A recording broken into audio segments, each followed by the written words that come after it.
I'm glad you came here because I'd like to take the opportunity to puncture the lies and tell the truth. The truth is that Hamas still has thousands of armed terrorists in Gaza. It vows to repeat the savagery of the October 7th massacre and to do so again and again and again. It openly professes its goal to destroy the state of Israel. It subjugates Gazans. It steals their food. It shoots them when they try to move to safe zones. And I think it's instructive that now many Gazans are fighting back. They're begging us, they're begging the world, free us, and free Gaza from Hamas.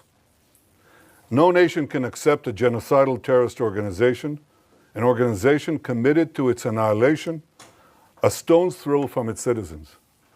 Our goal is not to occupy Gaza.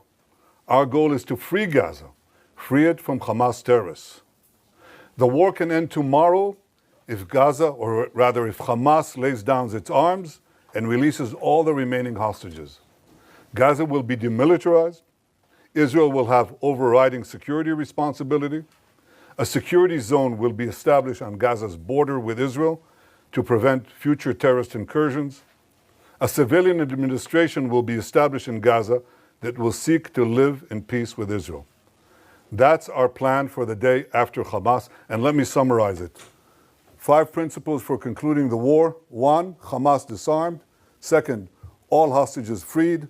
3rd, Gaza demilitarized. 4th, Israel has overriding security control. And 5, non-Israeli peaceful civilian administration. By that I mean a civilian administration that doesn't educate its children for terror, doesn't pay terrorists, and doesn't launch terrorist attacks against Israel. That's what we want to see in Gaza. So it's neither Hamas nor the PA. That's our plan. Given Hamas's refusal to lay down its arms, Israel has no choice but to finish the job and complete the defeat of Hamas. Now, we've done a great deal. We have about 70 to 75% of Gaza under Israeli control, military control. But we have 2 remaining strongholds, okay? These are Gaza City and the central camps in the Muasi. That's roughly, it's schematically presented here, but it's fairly accurate. Last Thursday, Israel's Security Cabinet, instructed the IDF to dismantle the 2 remaining Hamas strongholds in Gaza City and the central camps. Contrary to false claims, this is the best way to end the war and the best way to end it speedily. We will do so by first enabling the civilian population to safely leave the combat areas to designated safe zones. In these safe zones, they'll be given ample food, water, and medical care, as we've done before. And again, contrary to false claims, our policy throughout the war has been to prevent a humanitarian crisis, while Hamas's policy has been to create it. Since the beginning of the war, Israel has let in close to 2 million tons of aid. I know of no other army that has enabled such aid to go to the civilian population in enemy territory. Now, if we had a starvation policy, no one in Gaza would have survived after 2 years of war. But our policy has been the exact opposite. We let in, as I said, almost 2 million tons of aid and sent millions of text messages, millions of phone calls to Gazans to get out of harm's way. Yet in the last few months, Hamas has violently looted the aid trucks meant to get to Palestinian civilians. They deliberately created a shortage of supply. And the UN consistently refused, until recently, to distribute the thousands of trucks that we led into Gaza through the Kerem Shalom crossing. So our problem is that we've had tons of uncollected food rotting on the Gazan side of the border because the UN was and still is unwilling to deliver all of it. Here are the tons and tons and tons of humanitarian aid that Israel led in to the Gazan side of the Kerem Shalom crossing. It's just sitting there because it's not distributed. So now we're going to go around this obstacle. We are going around it by doing 3 things. 1, can I show this, please? Okay. Designating safe corridors for humanitarian aid distribution. No, that's showing the problem, not showing the solution, but here it is. First, designating rather safe corridors for aid distribution. You can go, you can drive trucks there, and you'll be safe. Second, increasing the number of safe distribution points managed by the Gazan humanitarian foundations. And three, airdrops. That's airdrops done by the Israeli Air Force, and we're inviting others to join us. The result has been a humanitarian surge, which we're coordinating with President Trump and his team, and hundreds of trucks have gone in recent days. This is preventing hunger, but it's not prevented the global campaign of lies that we have all witnessed. So in Gaza, despite Hamas's obstacles, 2 million people are now getting access to humanitarian aid. But I'll tell you who isn't. The only ones that are being deliberately starved in Gaza are our hostages. This is Evyatar David. Look at his hand, at his arm. He's being deliberately starved by these Hamas monsters. And look at the Hamas captor. Look at the difference. He's eating, and he's eating well. The purpose of this news conference is to puncture the lies and spread the truth, but that distortion has been propelled around the earth, almost the way that the Jewish people were maligned in the Middle Ages. Every massacre of the Jewish people was preceded by massive vilification. We were said to be spreading vermin to Christian societies. We were said to be poisoning the wells. We were said to slaughter Christian children for their blood. And as these lies spread around the globe, they were followed by horrific massacres, pogroms, displacements, finally culminating in the worst massacre of them all, the Holocaust. Today, the Jewish state is being maligned in a similar way. Everything that I told you could be verified easily, but it hasn't. And the international press has bought hook, line, and sinker Hamas statistics, Hamas claims, Hamas forgeries, and Hamas photographs. For example, these three children. The first one is Osama al-Rakub. He is in Italy getting treatment because Israel got him out. That's what he looks like today. He has a genetic disease that damages the lungs and digestive system. It makes it hard to absorb nutrients and gain weight, okay? So Israel facilitated Osama's travel to Italy, where he got the medical aid that transformed his position. The second one is Abdul Qadir al-Fayumi. He suffers from a genetic neurological disorder, spinal muscular atrophy, a degenerative condition that causes muscle wasting, weakness, and severe weight loss unrelated to nutrition. This was the real cause of his frail appearance, not starvation. In fact, he was treated in Israel in 2018. Doesn't help because it's a congenital disease and it defies most treatment at least. The third one is the most celebrated one. This is a New York Times cover photo. It's on the front page of Muhammad Zakaria Ayub and his mother. Muhammad Zakaria Ayub is suffering from a genetic illness, which you're familiar with. It's called cerebral palsy. His mother is well fed, and his brother is healthy. I'm looking right now into the possibility of a governmental suit against the New York Times because this is outrageous. Of course, the correction was postage size. I don't know where it was buried. But this is outrageous. These are the three most celebrated photos, and they're all fake. It's the kind of malignant lies that were leveled at the Jewish people in the Middle Ages. We won't suffer. We won't allow it to go unchallenged, and this is the purpose of this press conference. I hope that you open your eyes to a simple fact. Hamas lies. Now you can ask me any question you want. Thank you, Prime Minister. Could you give us, please, a timeline when you expect to conclude the new expansion of the new offensive? And if you can give us a few more details about how you're going to provide about this humanitarian surge and how GHF is going to be involved in this. Thank you. Well, the timeline that we set for the action is fairly quickly. I mean, we want to, first of all, enable safe zones to be established, facilities to be brought to, so the civilian population in Gaza City can move out, as they moved out in Rafah, by the way. You remember in Rafah? There were 1.4 million people. People said they can't, they have nowhere to go and they're not going to move out. It took us, I think, about 8 days or 6 days to move them, and they all moved. There were practically no civilian casualties because they all left. And they went to the Moasi area that I showed you before on the map.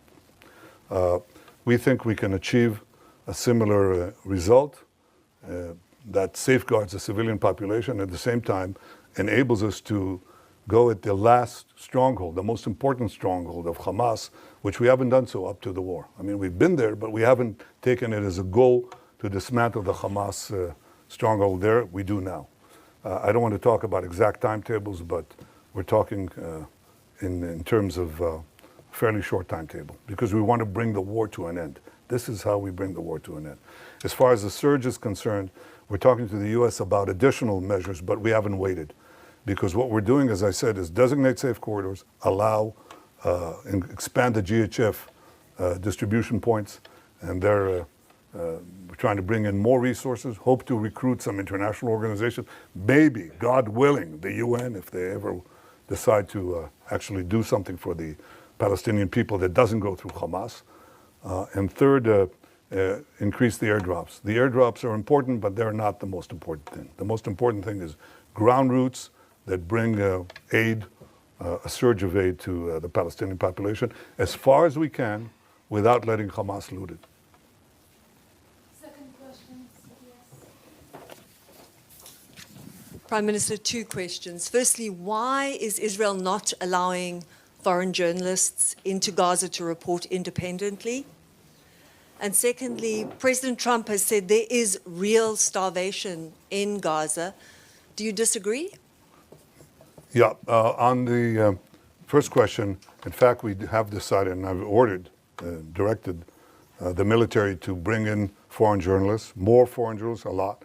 There's a problem of assuring security, but I think it can be done in a way that is responsible and careful to preserve your own safety. So the directive has been since, when is it? 2 days ago. From what you're telling me, it hasn't yet been implemented, but it should be, because I think you should see it.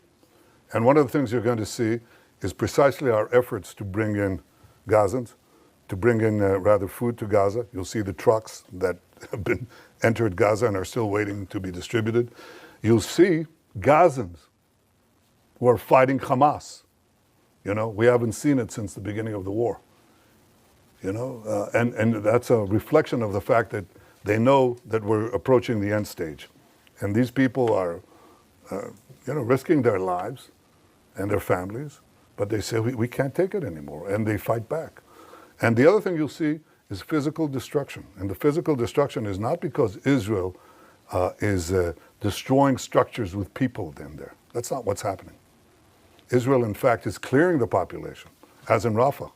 But the Hamas terrorists who may stay in those areas booby-trap just about every single building. Not every single building, but a lot of them. And every road, and every street, and every junction, every intersection. So one of the things that we do is we place old APC, armored personnel carriers, with tons of explosives, and we detonate them, and they set off all the booby traps. That's why you see the destruction. And we do similar things in the tunnels. The tunnels, these terror tunnels, we put TNT in them, and we detonate that after people have left.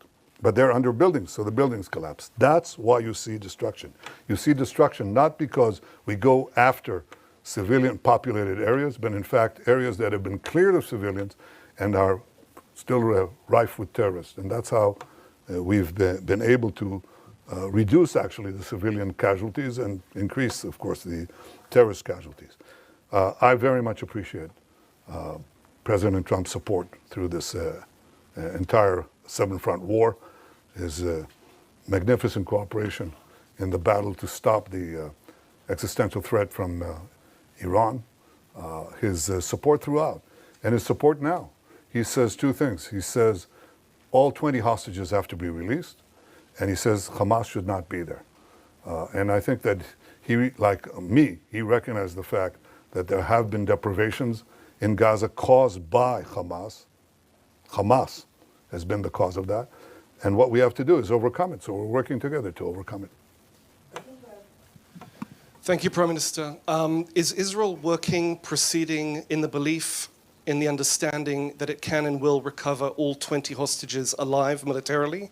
Or is it proceeding in the belief or understanding that conditions of their captivity, Hamas strategy, will make that impossible? Look, my goal is to get all of the 20 out alive and also all the ones who are not alive. In the beginning of the war, we were told by a very senior commander, he said, look, we have to get used to the idea that we're not going to see even one of them alive. And I disagreed.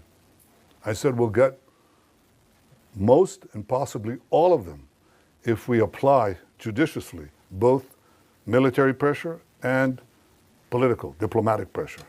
So far, out of 255 hostages, we got 205 out, of which 148 are alive. 148 are alive. We have 20 living ones left in Hamas captivity, and 30 who are not alive, as I said before. If we don't do anything, we're not going to get them out. The option of just doing a war of attrition from defensive positions has not proved itself, and I think it will just it won't get them out, but I think it will draw us into a protracted conflict that doesn't bring the war to an end. The move that I'm talking about, I think, has the possibility of getting them out. We're talking about how to, I don't want to go into details, but how to get the remaining hostages alive as we close in on Hamas. And there are various ways that I think, creative ways that this can be done, but again, I won't go into that now. Thank you, Prime Minister. 2 questions, please. You've just shown the horrific photo of Eviatar David, who's kept hostage in Gaza. We know that the hostages' days are numbered. So how will prolonging the war bring them home? And second question, you stated that Gaza would be passed to civilian governance that is not Hamas and not the Palestinian Authority. Can you specifically identify who this civilian governance would be? Do you have any concrete entities or individuals in mind? And is there a timeline for establishing this administration? Yeah, well, I don't want to prolong the war. I want to end the war. And I think the other suggestions would have prolonged it.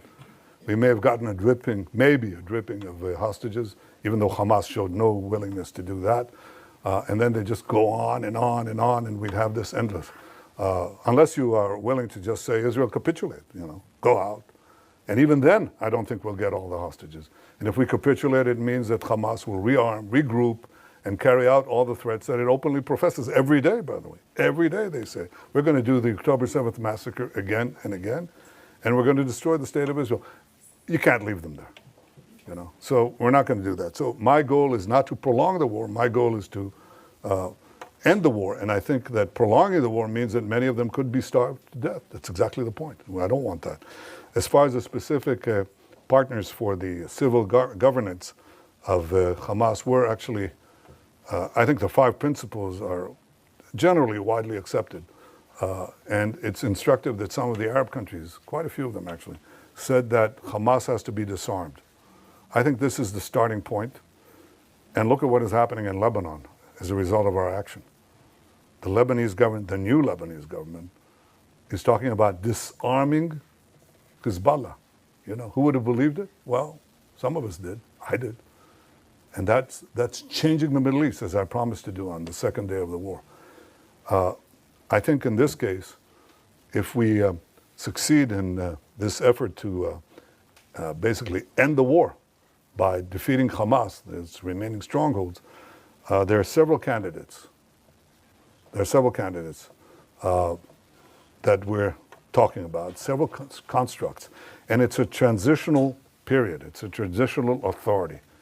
It's going to be there because we don't want to, contrary to what I said, we want a security belt, but right next to our border.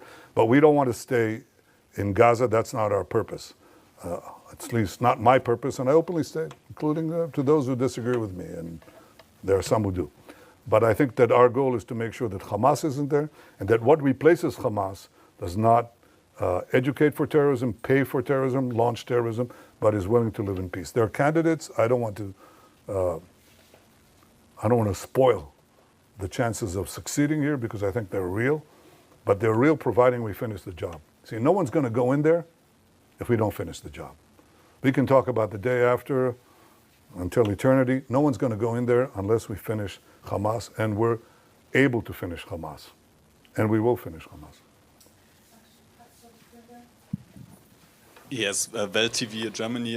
Thank you, Mr. Prime Minister. So the German Chancellor has once again defended his decision not to send weapons to Israel, which can be used in Gaza. He said a friendship can and must withstand that. From your perspective, what has changed in this relationship? Look, I respect Friedrich Merz. I think he's been a good friend of Israel, but I think he's buckled under. He's buckled under the pressure of false TV reports, the pressure, internal pressure from various groups. And I can say this, and I don't want to talk about him specifically, but I want to say this. Look, maybe some choose to forget October 7th. We will not forget what happened. And we will do whatever it takes to defend our country and defend our people, defend our future. We will win the war, with or without the support of others. But I think that there's an issue here. And the issue is many leaders tell me, look, we know you're right, but we can't stand, in the face of the public opinion in our country, especially European leaders. They tell me that over and over again. And I say, that is your problem. It is not our problem. It is not our problem. In Munich, everybody celebrated Munich. Everybody celebrated the capitulation in Munich, the Munich Peace Conference, peace in our time. Okay? And everybody lambasted Churchill who opposed it. So what? The difference now is maybe they thought then that there was a real chance for peace by succumbing to the Nazis. But I don't believe anybody seriously thinks that now. And we're facing neo-Nazis. Chancellor Merz's predecessor was here, okay? And he, on the first or second day of the war, he was there, on the first days of the war. And he said to me, they're exactly like the Nazis. And they are. And we're not going to leave.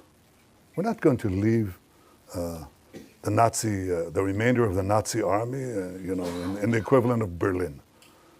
Don't go into Berlin and don't finish off the Nazi army, the German army. Of course not. I mean, that's what people are telling us to do. And I'm not going to do it.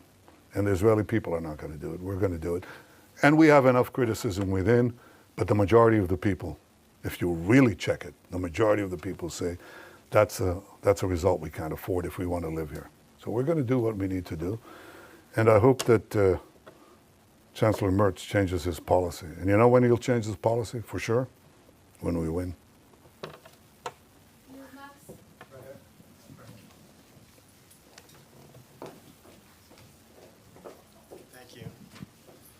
Thank you, Prime Minister. You talked about the 7-front battle.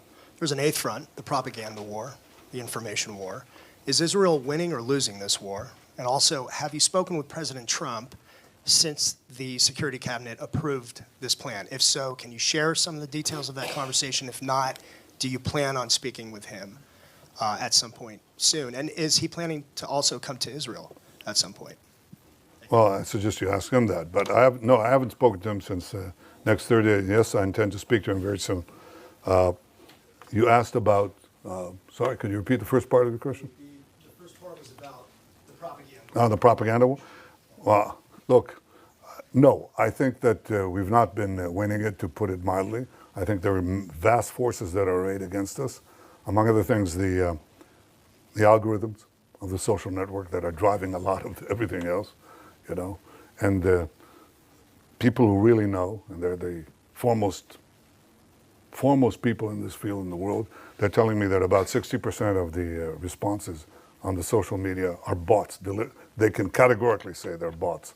And they're bots that, especially in America, they want to attack the support that Israel has from the Republican side. So they describe how, themselves as homespun Southerners, except they're riding from Asia somewhere.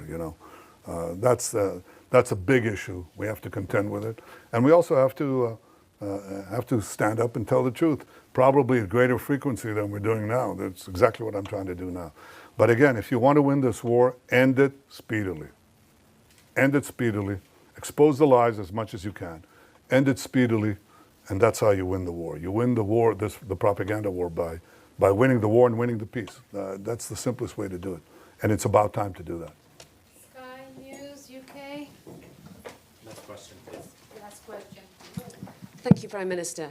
Given what the IPC says is the unfolding spectre of famine in the Gaza Strip, would you accept that your 11-week blockade, complete blockade on Gaza, played a role in that?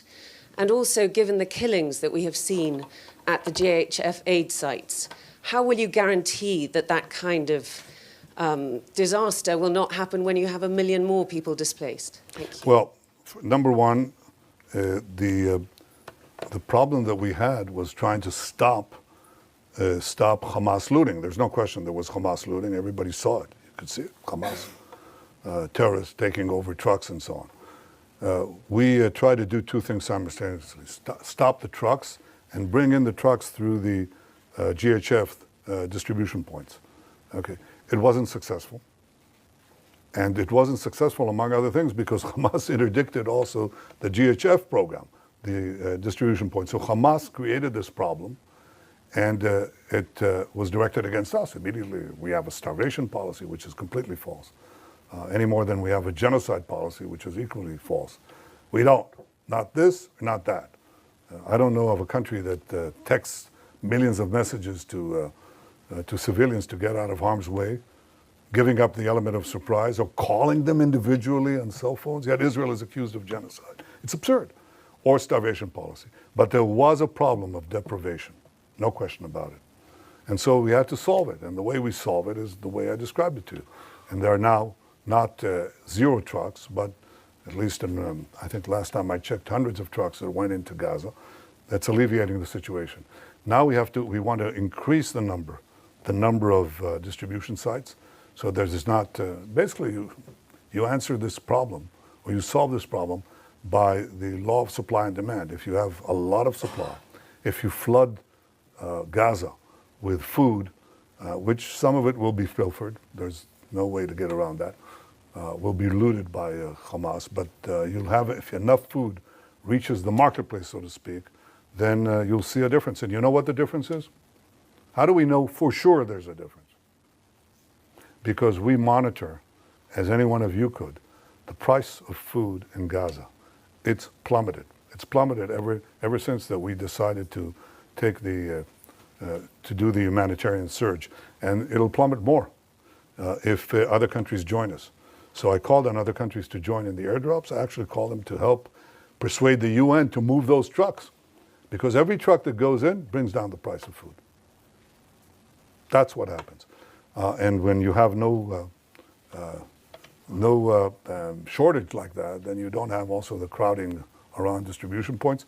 And by the way, a lot of the firing was done by Hamas, seeking to have response by our forces, and very often they didn't. They held back. They stayed their fire, even though their own lives were on the line. Yeah. We're done. Thank you, Prime Minister. We're done? We're done. Thank you. Well, I couldn't resist that one. Matthew Doran from ABC Australia. Oh, okay.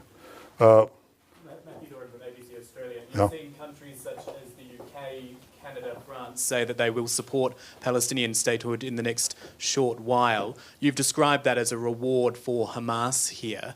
Other countries like Australia are also walking down this path, not quite there yet. How much of this is a reward for Hamas, and how much of it is actually countries like those who have repeatedly said Israel does have a right to defend itself, but are now struggling to stomach what they're seeing you and your military doing in Gaza? Well, first of all, those who say that Israel has a right to defend itself are also saying, but don't exercise that right.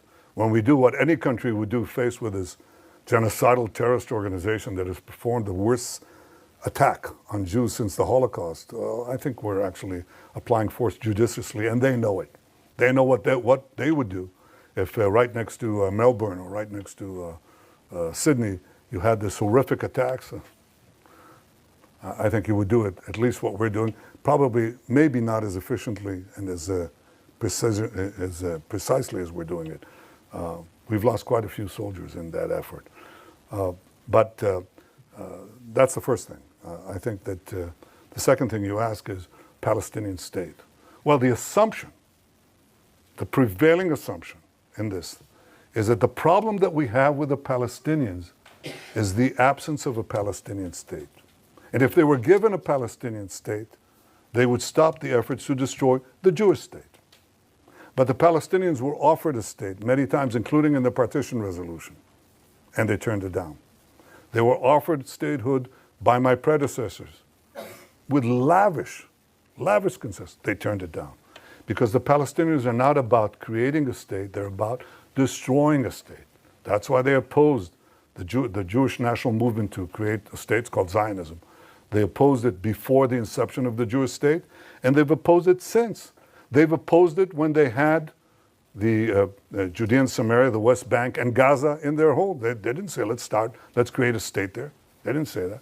Because again, their goal is the destruction of a state.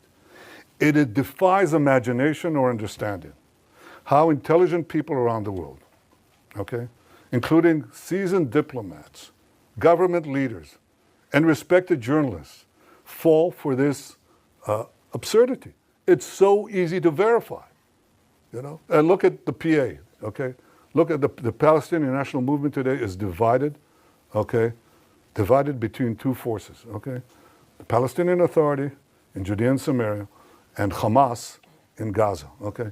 Hamas in Gaza had a de facto state. It had a state.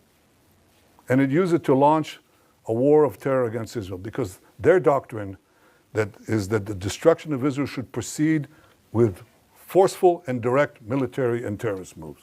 That's what they did on October 7th. And that's what they'll do again if we don't destroy them. The Palestinian Authority, on the other hand, says no. First, Israel has to be reduced to indefensible boundaries. You've got to get them out with the ICC, with the UN, with the Security Council resolutions, drive them to indefensible boundaries, and then deliver the blow. Because Israel is too strong in its present configuration. These discussions are open, they're held. You don't need Israeli intel for it, believe me. Okay? You can just scour the web, you'll find it, okay?